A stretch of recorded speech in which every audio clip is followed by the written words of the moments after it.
TV coverage. But Carl Froch taking on Mikkel Kessler. Froch right now, in and around minus 180 all the way up to minus 240. Mikkel Kessler, a strong underdog. Winning the first fight, though. You and I went back and forth about this fight prior to coming on the air. I seem to think that Kessler is diminished a little bit, whereas Froch, I think, is still at the apex and one of the best fighters in the world, really. But you think that this still could be a decent style matchup for Kessler, even given his struggles against a guy like Alan Green? Well, I know in the Super 6 tournament, Kessler had a real tough outing with Andre Ward, who actually Andre Ward beat both Froch and Kessler. And I guess he came out of that, or maybe some other subsequent fight with an eye injury. He was retiring. It looked bad for him. He had some time off. But I believe he's come back with 3 fights since then. He has shown a little, a glimpse of vulnerability, but he's also looked dangerous as well. He stopped, I forgot the first guy's name, Manny Boala, yeah. That's right. He stopped him. He looked good doing that. And he fought Alan Green, who, people have their opinions of Alan Green, but say one thing about Green, he can punch. He can really punch. He did drop Kessler, but Kessler got right up and put Green to sleep, which is also very hard to do. Only Glenn Johnson stopped him, and that was through accumulation. And also against McGee. What's his first name? I'm sorry. Yeah, Brian McGee. Yeah, I mean, it's a great body shot stoppage in that one, too. Yeah, and McGee he fought Froch a few years ago, and he was giving Froch a very good fight and was very close on the cards after 10 rounds before getting caught.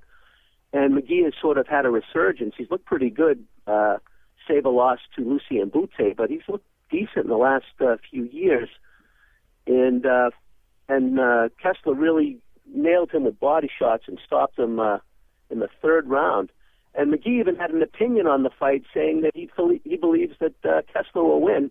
Not that that's the end-all, be-all, but I could see Kessler is quite live in this fight.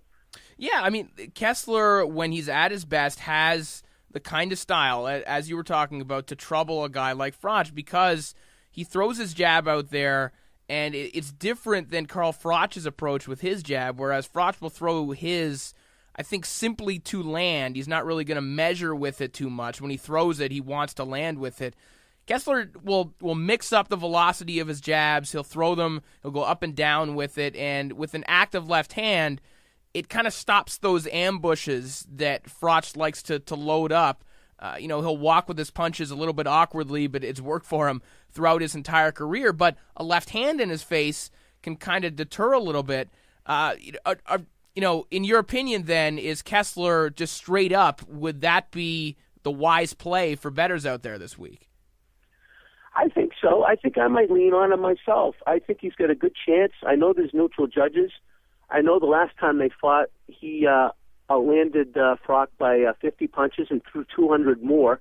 And I also know he hurt Froch to the body in that fight. I was able to hear Froch in the corner complaining that he's killing me to the body.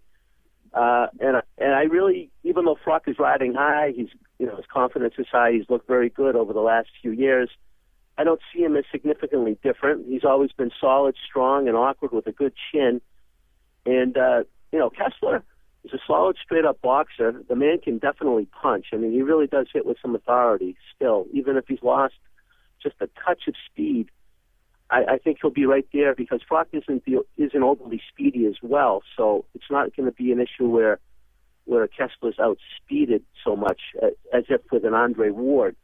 So I think they'll be there to fight, and I like how Kessler has used George Groves and Nathan Cleverly as sparring partners. Those guys are young upstarts and solid contenders, and I think that can only help Kessler. I think he's gained some confidence from that. We're talking to Evan Young of BoxingForecast.com. And lastly on this fight, taking a look at the over-under at the round total set at 11.5, the over at minus 195, the under 11.5 at plus 160. Do you like that at all? Do you think that either one of these guys could go down? Obviously, we're talking about Kessler's vulnerability. Froch, is always lauded as having arguably the best chin in boxing, and that may be true. But do you sprinkle a little bit on maybe Kessler becoming old overnight and this one going under the number? Well, I certainly would never bet the over on that with that line at nearly laying 2-1. So, I mean, I'd never go the other way, even if it's likely to go the distance. And as you say, I do see a possibility of a KO. And I could see it KO either way. I mean, Froch is aggressive and strong, and if he could hurt Kessler, he won't stop. I mean, he's a very good finisher. He finished Lucien Boutte, who was actually thought of by many as the top 168-pounder in the world. So, Froch will go for the kill if he hurts a guy. So I could see him doing that if that's a possibility. And Kessler can seriously punch. He could hurt Froch to the body. And, it wouldn't surprise me at all. I don't think I'd lean that way as a betting option, but if I was going to pick one, I would pick the under on that because of the line. And, hey, there could be a head clash. Anything could happen that could result in it going under that number. So an absolute possibility.